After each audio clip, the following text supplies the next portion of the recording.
Hello les junistes, j'essaie de faire une vidéo un peu moins à l'arrache que la dernière, mais je vais vous donner d'abord quelques nouvelles, ensuite on va tester la nouvelle version de Cesium qui vient de sortir, et après on aura deux trois trucs à discuter, notamment sur la suite du projet.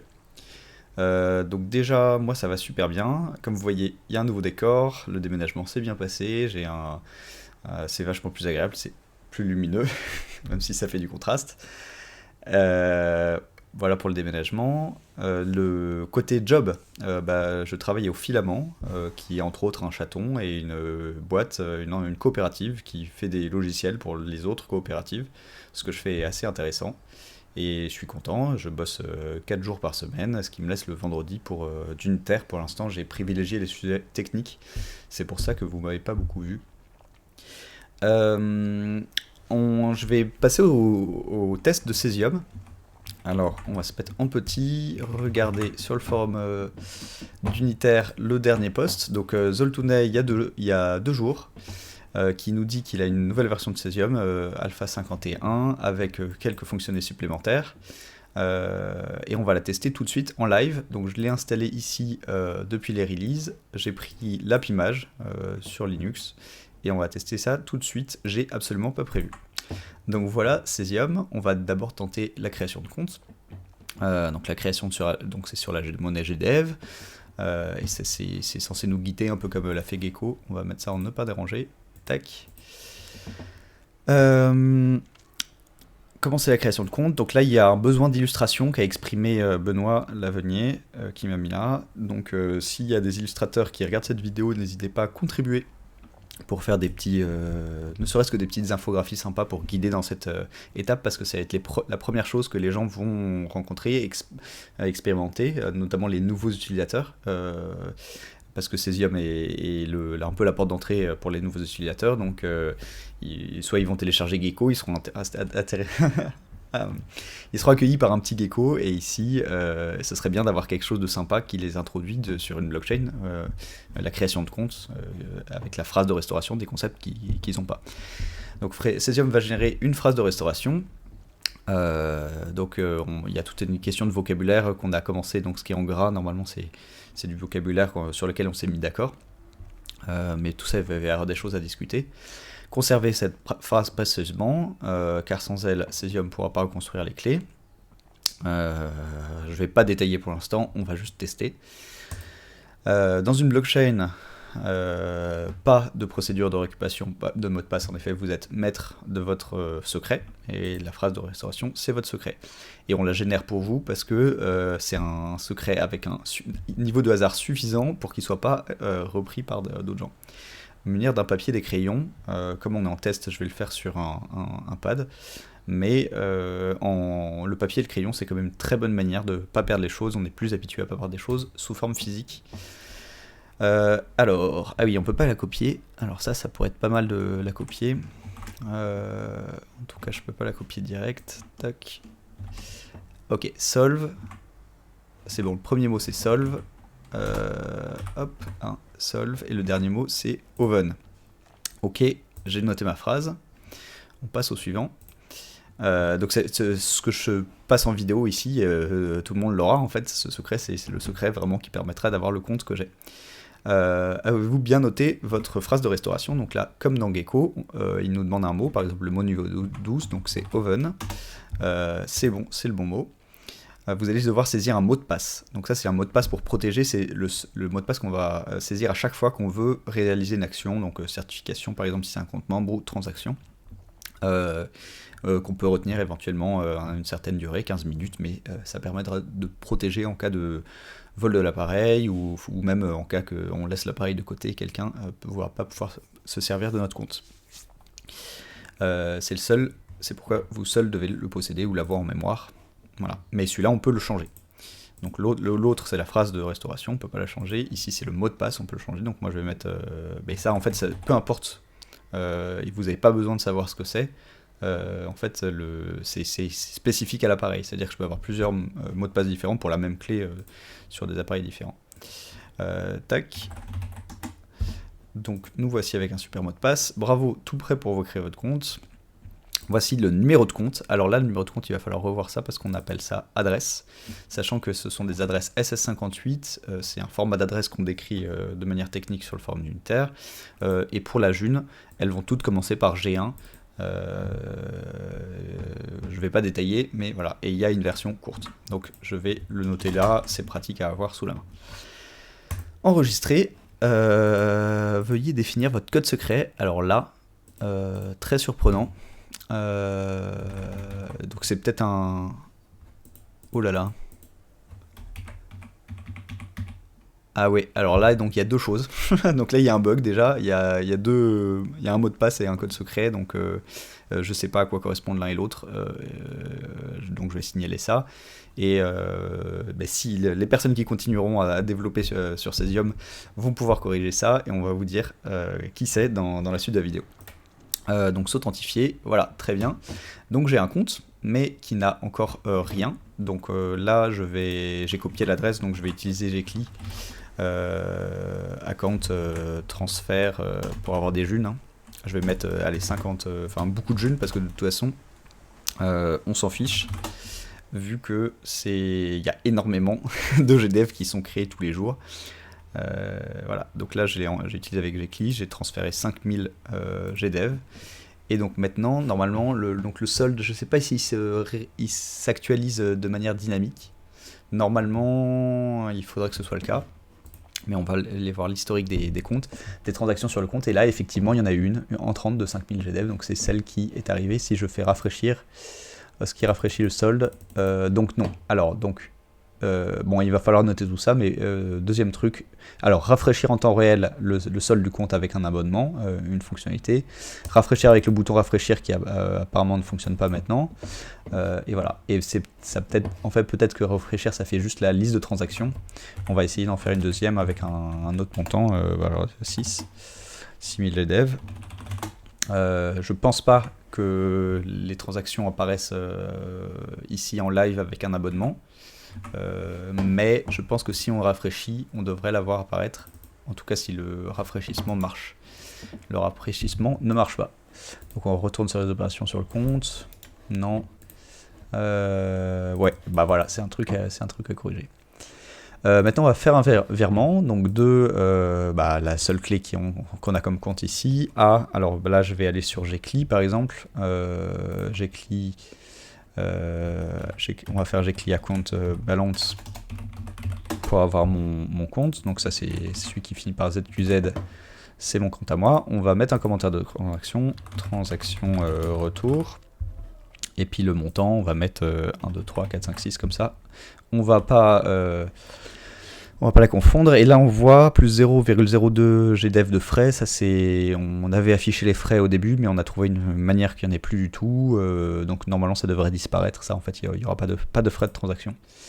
Dans la plupart des cas, on va pas détailler encore une fois ci. Donc là, hop, c'est le mot de passe. Normalement ça devrait fonctionner. Sécurité, vous avez saisi un code secret ou un mot de passe invalide. Voulez-vous réessayer? Il vous reste une tentative. Alors là, je sais vraiment pas ce à quoi ça correspond, les tentatives. Il vous reste 2 tentatives. Alors bon, il y a encore un bug. Alors déjà, le nombre de tentatives, bon, c'est un peu étrange. Et ensuite, le fait qu'il augmente quand... Voulez-vous réessayer? Que le nombre de tentatives augmente quand on... Ah oui, non. Alors, donc là, c'est celui que j'avais mis. Voilà. Ah non, c'est pas lui, donc c'est peut-être 6. Non. Voilà. Le montant est obligatoire. Donc encore un bug, le montant a disparu. Hop, le commentaire a disparu, le A a disparu. Donc là, il y a un petit problème de gestion d'état. Commentaire, transfert, retour. Est-ce qu'on va y arriver cette fois-ci? Envoyer. Ah oui. Alors. Tac. Crédit insuffisant. Alors là, il y a un problème. Ah oui, non, c'est peut-être trop élevé. Ou alors là, il y a plein de problèmes. Bon, j'arrive pas à faire un transfert avec crédit insuffisant. Ah non, mais attends, genre 1, 1, 1. Alors c'est peut-être le 0, voilà, il compare au 0 et le 0 est toujours pas actualisé, donc il y a un problème d'actualisation sur le crédit et ça fait qu'il pense que je peux pas faire le transfert. Donc on va essayer de fermer Cesium. Est-ce que j'ai Cesium quelque part? Tac, rouvrir Cesium. Peut-être que là, si on le relance, il va avoir retenu mon compte. Ouais, mon compte, c'est bon. Ah, mon compte, on voit le 5000 plus 6000, ça fait le 11000 GDEV. Donc voilà, maintenant, on va peut-être pouvoir faire un virement, faire ZQ7 de 1, 2, 3, 4, 5, avec un commentaire transfert retour, ping, mot de passe, tac, tac, tac, tac, tac, je pense que c'est celui-là. Crédit insuffisant. Alors non, il y a encore un bug. Bah, franchement, alors peut-être, non, 1, 2, 3, 4, 5. 1, 2, 3, 4, 5. Non, alors là, c'est peut-être vrai que le crédit est insuffisant. Tac, tac, tac, tac, tac. Parce que, en fait, moi, en fait, ce qui se passe. Attends, je vais finir. Authentification. Alors, veuillez définir un code secret, il y a encore un problème. C'est pas la bonne phrase ici. C'est veuillez saisir votre code secret. Donc, c'est pas. Voilà, il y a quelques petits lissages à faire. Est-ce que le transfert va partir? Ce que je disais tout à l'heure, c'est que dans Gcli, en fait, là, le montant qu'on met ici, c'est exprimé en centimes de GDEV, parce que c'est comme ça qu'on compte techniquement et que Gcli c'est une application technique, mais dans le résumé de la transaction il y a bien ça. Et donc effectivement dans Cesium qui est une application grand public, quand on écrit 1, 2, 3, 4, 5, 6 c'est 12 566, enfin 12 400, 12 345, 1, 2, 3, 4, 5, et donc c'était bien effectivement supérieur à ce que j'ai, donc le check était bon, c'est moi qui me suis trompé. Et maintenant si on regarde les opérations sur le compte, il y a bien 2 opérations entrantes, une opération sortante, donc on peut faire des virements. Oula, c'était compliqué. Je vais mettre en pause OBS pour mettre mon compte membre ici, sans que vous le voyez, parce que même si mon compte GDEV, comme ça allait vite. Alors, hop, on retourne dans OBS, arrêter l'enregistrement. Ah non, j'ai que. Il n'y a plus mettre en pause. Ok, je croyais qu'on pouvait mettre en pause le streaming. Les boutons OBS ont changé. Si j'arrête, ça va me faire une autre vidéo, j'ai vraiment la flemme. Bon, tant pis, je vais pas faire de compte membre. Ce sera le seul test de Cesium. Je ferai un test de Cesium plus complet plus tard. On va regarder quand même l'annuaire. Voilà, on a des identités membres en fait Ah non, non membres. Donc en fait, peut-être que depuis que la GDEV a été lancée, en fait, il n'y a que les gens qui sont actifs sur la GDEV qui sont encore membres. Par exemple, Cgeek, on voit, il est membre. Donc on peut aller regarder son identité ici, clé publique, adresse SS58. Pour l'instant, on affiche les deux parce qu'il y a une période de transition. Mais bon, bref, il y a encore des discussions à avoir. Mais pour l'instant, on affiche les deux. Le nom qui est bien là, avec un. Alors, je devrais peut-être mettre tout ça en thème clair. Préférence, parce que. Oui, hop, voilà, en thème clair, ce sera peut-être plus rigolo, plus lisible pour les gens qui regardent la vidéo, pardon. Voilà le nœud unitaire, l'indexeur, le serveur de données, donc ça c'est les datapods qu'il faut améliorer. La passerelle IPFS, c'est une manière d'accéder au datapod en utilisant du HTTP plutôt que du P2P. Il y a les paramètres de désauthentification automatique, après 15 minutes d'activité, la biométrie, ça ce sera plutôt pour les téléphones. Bref, si on revient à Cgeek qui a un problème d'affichage sur la règle de distance, ça c'est lié parce qu'on n'a pas encore le précalcul, c'est du travail qui me reste à faire. On a bien les certifications reçues, Moule, Tuxman, Carole. On a bien les certifications émises, Matogren. Il faudra refaire un peu les vues comme Cesium V1 où on a les deux colonnes avec les certifications reçues à gauche, les certifications reçues à droite, notamment sur les grands écrans. Parce que Cesium est responsive, c'est-à-dire que sur un petit écran, en fait là pour l'instant on a la vue mobile qui s'affiche plutôt en petit en fait, c'est encore plus petit un mobile, mais voilà, là pour l'instant uniquement l'affichage mobile est fait et puis avec des menus sur le côté comme ça, mais plus tard on aura l'affichage grand écran, donc il faut savoir que tout ce qui est affichage sera un peu revu et fait comme Cesium V1. Donc les identités, je ne vais pas montrer les certifications pour l'instant, elles fonctionnent normalement. Dans l'annuaire, il y a la recherche qui fonctionne comme avant, donc c'est-à-dire on peut... on n'a pas encore les filtres, donc on va rajouter les filtres. Nouvelle fonctionnalité à ajouter, il faut faire un ticket ou vérifier où en est le ticket pour pouvoir filtrer sur les identités membres, non membres, révoqués, ou ce genre de choses. Et on peut faire des recherches. Alors par exemple si je mets Benoît, parce qu'il y a, non, la recherche se fait pas tant que j'ai pas appuyé sur entrée. Et là j'ai des résultats de recherche qui incluent, alors ça on le voit pas dans le résultat de recherche, mais normalement, ou peut-être si je mets l'avenir. Ouais, alors pour l'instant c'est uniquement dans les identités. Ouais, on dirait. Mais il y a aussi une recherche dans les datapods qui fonctionne quand les datapods sont disponibles. Parce que j'ai un datapod coin du feu, par exemple, ça c'est un datapod qui est plus disponible, donc il y a un enjeu de détection réseau à faire. Donc je vais passer sur le datapod gyroïde, et Pagure pareil, elle est plus en ligne, donc on va saisir un nouveau nœud. Oups. On va saisir un nouveau nœud. https://gyroi.de. Donc ça c'est dépasserait les PFS. Pour l'instant c'est celle-là elle est hors ligne, je vais la remettre, et celle-là c'est mon autre instance, mais il n'y a que les deux miennes. Donc maintenant on a réactivé les datapods, donc dans l'annuaire on devrait avoir plus de choses. Quand je tape l'avenir, ah non j'ai toujours pas,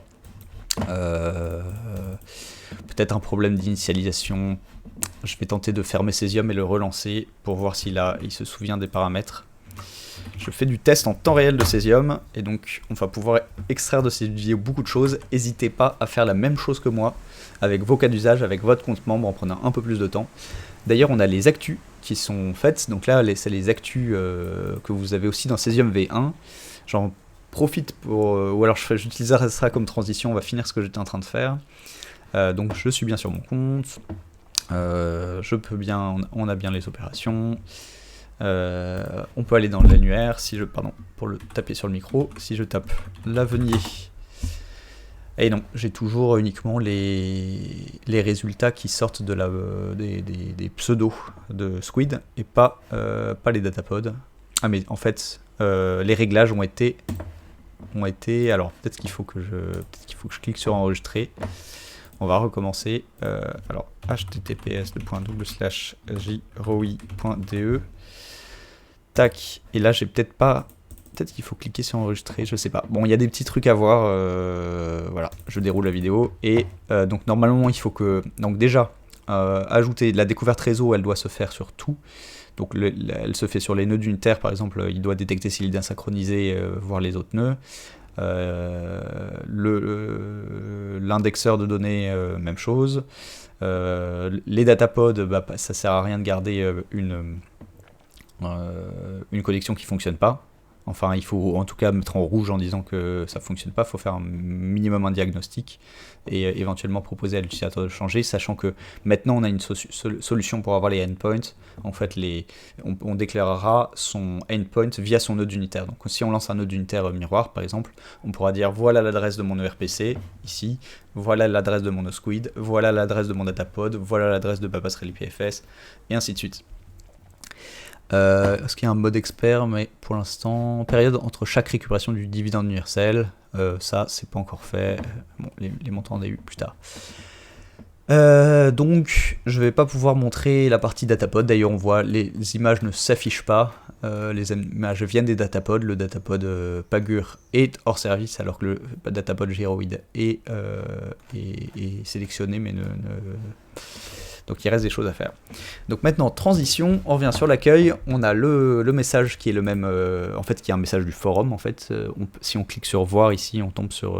Alors, est-ce que les liens fonctionnent quand on est. Ouais, non. Les liens, quand on est dans une app, ça devrait ouvrir le navigateur, mais ça ne fonctionne pas. Donc un nouveau truc qui ne fonctionne pas, en tout cas sur la version desktop, ça devrait fonctionner sur la version web.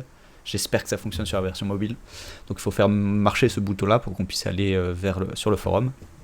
Tout ce que je dis, tous les problèmes que je dis là, je sais bien de les dire à l'oral, mais c'est mieux de les écrire à l'écrit, d'abord sur le forum peut-être d'un point de vue un peu informel, puis ensuite les formaliser sous forme de tickets sur le dépôt Cesium pour clarifier vraiment ce qui reste à faire. Donc la June bouge. Plusieurs chantiers importants sont en cours. Vous imaginez pas le travail qu'il y a eu derrière la rédaction de ce message, l'acceptation de ce message, parce qu'en fait on utilise un outil commun à toute la communauté, donc il faut qu'on se mette d'accord sur le fait qu'on va bien montrer ça à toute la communauté. Donc n'hésitez pas pour ça à participer au groupe Mage V2 qui est sur le forum Monnaie Libre, qui fait notamment ce genre d'annonce et qui a très bien travaillé et qui a besoin d'aide. Petite annonce. La June bouge. Plusieurs chantiers importants sont en cours. Son écosystème technique qui approche de la mise à jour V2. Donc là, c'est une page. Est-ce que le lien fonctionne ? Ouais, le lien pour le coup fonctionne. Là, on est sur le site Monnaie Libre. Lisez cette page si ce n'est pas déjà fait. Elle est très complète, très grand public, très bien faite, relue par tout un tas de gens, disponible dans toutes les langues. Pareil, merci beaucoup à tous les gens qui ont fait ça. C'est un boulot incroyable. On revient sur Cesium. Si ça n'a pas craché. Non, en fait, je suis toujours dans l'app. Ah oui, mais maintenant, j'ai plus moyen de revenir en arrière. En fait, je suis dans la web app. Ça m'a ouvert ça dans la web app. Donc, il faut une possibilité de revenir en arrière. Là, c'est... Bon. Bah, alors, ce que je vais faire, c'est quitter et relancer Cesium. Donc, un nouveau bug. La navigation, en fait, parce que c'est une web app comme ça, c'est un navigateur intégré, et donc il faut quand même pouvoir revenir en arrière quand on a cliqué sur un lien. Son écosystème qui approche de la mise à jour V2 sur laquelle nous travaillons depuis plusieurs années. Organisation et prise de décision, gouvernance. Dont j'ai du soleil, donc j'arrive pas bien à voir. Même on est en mode clair, ouais. Ouais, en fait, pareil, le thème de couleur, quand il y a les liens là, ils sont un peu sombres sur sombre, petite amélioration de lisibilité à faire. Ça dépend pas du... En fait, dans les deux thèmes, c'est pas lisible. Le contraste n'est pas suffisant. Et ça, c'est pas forcément à Dorian de faire ça, enfin d'autres personnes faire ça. Il faut qu'on soit plus nombreux à contribuer à Cesium pour régler ce genre de truc. Parce qu'on peut pas mettre ça tout sur une personne, même si on la paye. J'en parle après. Donc un vote pour faire évoluer la licence G1. Pareil, en fait le vote est conclu, je crois, auquel vous pourrez prendre avant le 13 mars. Donc effectivement, il va y avoir l'évolution de la licence a été votée. L'évolution votée, c'est une règle d'évolution de cette licence qui va permettre de continuer à la faire évoluer. Les votes ayant lieu en blockchain à l'aide de transactions. Donc je vous encourage vraiment à lire ça parce que la June commence à se douter d'une vraie gouvernance. C'est un super travail qui se fait notamment autour de Millicent et tout un tas de gens que je ne vais pas citer sinon j'en oublierai. Donc super autre information super importante. Pour la dernière ligne droite, la June a besoin de vous. Donc pour accélérer le développement restant, un financement participatif pour rémunérer quelques mois un développeur afin de finaliser Cesium V2. Je vais en parler un peu plus. Tester les logiciels, donc c'est ce que je suis en train de faire, et nous dire ce qui ne marche pas sur votre appareil, ordi, tablette, smartphone, desktop, enfin ordi. Et c'est très important parce que vous voyez, tous les problèmes que j'ai dit, ils n'ont pas tous été détectés avant, et en fait, ça c'est un test que tout le monde peut faire, on n'a pas besoin de mobiliser un développeur pour le faire, et au contraire, les développeurs, parfois, ils arrivent à trouver ils n'utilisent pas les applis de la même manière que tout le monde, donc on ne voit pas les mêmes bugs. Donc il faut vraiment plus de testeurs. Ça, pareil, il y a un groupe dans le collectif Mage V2. On saura vous aider pour tester, vous dire où faire les retours. Vous pouvez faire ça ensemble. Voilà. Et pour être tenu au courant d'un ou plusieurs des sujets évoqués, laissez-nous votre email. Donc ça, c'est un abonnement à une infolettre par email. Pareil, c'est un autre moyen de communication pour les gens qui ne sont pas trop sur le forum ou pas trop sur Telegram ou ainsi de suite. N'hésitez pas à laisser le mail. Donc là on va parler du financement participatif vite fait parce que on a déjà du temps. Donc c'est finalisation de Cesium 2 et d'Uniter V2. Financement participatif, donc avec l'objectif la finalisation de Cesium 2 et d'Uniter V2, on m'a détaillé, qui a traîné plus que, enfin c'était 2024, mais on l'a prolongé en 2025 pour tout un tas de raisons, notamment un manque de personnes pour faire le lien entre l'animation de ce financement participatif, donc ça se passe plutôt côté Axiom Team. Et on avait un objectif de 36 000 € découpé en paliers. J'en ai les paliers, enfin j'en ai déjà parlé dans d'autres vidéos, et je vais avoir des choses à dire à ce sujet. Et là, il a été prolongé carrément. On a 385 contributeurs IS, ce qui commence à être vraiment pas mal. On a 66%, donc 23 000 euros. Et là, je voulais dire, donc comme vous avez vu, Cesium n'est pas tout à fait fini. On a déjà utilisé les 6 000 euros de budget qui étaient prévus par Benoît Lalonnier sur ce poste. Et en fait, c'était un petit peu ambitieux d'arriver à faire tout en 3 mois à plein temps. Ça va être plus cher que ça. Et donc il va falloir qu'on en décide. Par contre, ce qui a été un peu moins cher, c'était des choses... Enfin, c'était moins cher parce que Benjamin a continué à travailler sur d'Uniter, il a fait des choses importantes, il nous a fait des factures, mais ça a été moins que prévu. D'ailleurs, il y a ces choses qui n'ont pas été faites pour l'instant, qui sont importantes, mais en fait on manque de forgerons, donc en fait on est bloqué pour avancer là-dessus, il nous manque de plus de forgerons, donc c'est pour ça qu'on n'a pas avancé sur ce poste. Le quatrième palier, une prestation pour un développeur à recruter, donc là ça reste bon, je vais pas en parler là, c'est super intéressant, et pourtant il faut que je fasse une vidéo spécialement là-dessus. Les 24 000 en plus on y est, franchement il faut que je vous fasse une vidéo là-dessus, on a tellement de choses, peut-être que je la ferai en binôme en trinôme avec Millicent et Manutopic par exemple. J'aimerais beaucoup vous parler de ça, c'est vraiment... on a des projets pour la June, vous allez en raffoler, mais pour l'instant c'est des projets donc, qui auront lieu en parallèle de la migration, une partie avant qui est nécessaire, une partie après, mais en tout cas c'est très important d'approcher là-dessus. Et si on arrive au 5e palier, à 36 000, un fonds de roulement indispensable pour que la Axiom Team continue ses activités et réponde aux besoins logiciels exprimés par la communauté. Alors les exemples donnés ici sont plus tout à fait à jour, WhatWizard V2, GRMonit V2, effectivement c'est important, mais là, le besoin principal, c'est de continuer à financer Cesium V2, et là, tant qu'on n'est pas... là, on a épuisé le budget Cesium V2, il faudrait qu'on arrive aux 36 000 pour continuer à développer Cesium V2, ou alors... Autre option, si on n'arrive pas à avoir plus de sous, en fait c'est tellement important le développement de Cesium V2 qu'il faut qu'on prenne des sous ailleurs. Peut-être qu'on fasse des compromis sur une partie de ces projets, ou qu'on prenne des sous dans ce qui reste dans Axiom Team. Il reste plus grand chose sur les comptes parce qu'il n'y a pas beaucoup de gens pour s'occuper de cet assaut, je le répète à chaque vidéo. Mais il faut qu'on mette toute notre énergie possible pour finir Cesium V2.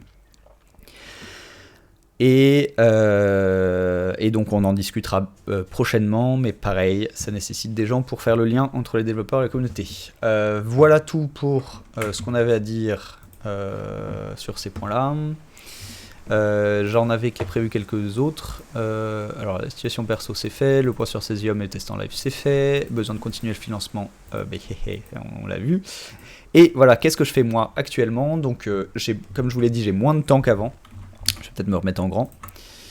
J'ai moins de temps qu'avant, parce que avant j'étais à plein temps, 35 heures par semaine. Maintenant j'y passe, on va dire, 5-6 heures par semaine le vendredi. J'ai eu beaucoup d'autres choses à faire aussi pour m'occuper de l'appart et ainsi de suite. Donc on divise par 5 mon temps. Quand on divise par 5 son temps de travail, c'est compliqué d'assurer à la fois la gestion de la communauté, la gestion de la Axiom Team, le développement, la coordination des développeurs, tout ça. Donc ce que j'ai privilégié pour l'instant, c'est... donc je me suis mis les points, donc autant les lire, vous les verrez pas, mais c'est très bien. Sur Squid, d'Uniter Squid, donc l'indexeur super important pour faire toutes les applis, en fait ça simplifie encore plus le travail des développeurs parce qu'ils n'ont pas besoin de refaire tout un tas de calculs en local. Mais il manque des choses, notamment les DU calculés. Ce qu'on fait pour l'instant, c'est que on va dire afficher l'historique du DU et afficher le solde en tenant compte des DU, c'est pas encore totalement finalisé, en tout cas il reste des bugs, donc ça il faut que je le fasse. Le précalcul de la règle de distance, pour l'instant c'était un projet à part, mais maintenant il faut l'intégrer, le mettre au propre et l'intégrer à l'indexeur. C'est pas très long, mais il faut que je le fasse. Sur d'Uniter, il faut que je me prépare à lancer la monnaie de test dont on parle depuis longtemps. J'ai l'impression que je sature un peu le micro, j'espère que le son sera bon, on verra. Sur d'Uniter, il faut que je me prépare à lancer la June, alors la June de test d'abord, qui s'appellera vraiment June et tout ça, mais ce sera un vrai réseau de test en fait qu'on va lancer au moment où Cesium V2 sera suffisamment prêt pour faire un appel vraiment large aux testeurs. J'espère vraiment qu'on arrivera à lancer ça avant cet été. Ça dépend en partie de moi, mais en partie des autres contributeurs qui sont nombreux, actifs, et il se passe plein de choses. Mais donc il y a un petit boulot de travail sur le runtime. Il y a un truc qui me préoccupe un peu, que j'ai pas noté, mais c'est qui est l'occupation d'espace disque d'unitaire. Il y a une petite optimisation à faire côté substrate qui consiste à, on va dire, l'élagage des blocs header, on s'en fiche, mais l'idée c'est que la taille, l'espace disque pris par un nœud forgeron reste suffisamment petit, on va dire une dizaine de gigas, pour éviter que ça sature l'espace disque et que le nœud forgeron s'arrête. Parce que comme il y a beaucoup de gens qui, j'imagine, feront tourner ça sur une machine qui ne regarderont pas tellement, si on sature tous les disques, on va perdre des forgerons, et donc on va perdre en décentralisation, ce qui serait dommage, et donc ça m'occupe l'esprit. C'est pas absolument indispensable, mais ça me paraît important quand même de travailler dessus, ou au moins de identifier ce qu'il y a à faire et de déléguer par exemple à Benjamin qui pourrait encore faire une prestation sur ce thème. Et les datapods, comme vous avez vu que lorsque je testais Cesium, on a, on va dire, Gyroid qui est actif, que j'ai sur un serveur, un VPS que je loue. Un datapod tout seul, c'est pas très intéressant, parce qu'il y a parce que c'est une architecture décentralisée, donc si on a une seule instance, c'est pas marrant. Donc il en faut au moins un deuxième. Je vais relancer Pagure. Qui je dois faire en auto-hébergement, moi j'ai juste pas eu le temps, et il faut que je fasse la documentation pour que d'autres personnes puissent lancer des datapods. C'est très important de décentraliser les datapods, on l'avait déjà vécu plusieurs fois pendant la June V1, un arrêt total des datapods qui s'appelait les pods de Cesium+, et donc on n'avait plus d'affichage du DU, on n'avait plus tout un tas de trucs, on n'avait plus les photos de profil, on n'avait plus les profils Cesium. Et donc la June marchait toujours, on pouvait faire des transactions, mais ça appauvrissait vachement l'expérience, donc c'est pas une bonne chose. Ça fait déjà une demi-heure, donc je vais m'arrêter là. J'ai encore plein de choses à vous dire, on va découper ça dans d'autres vidéos.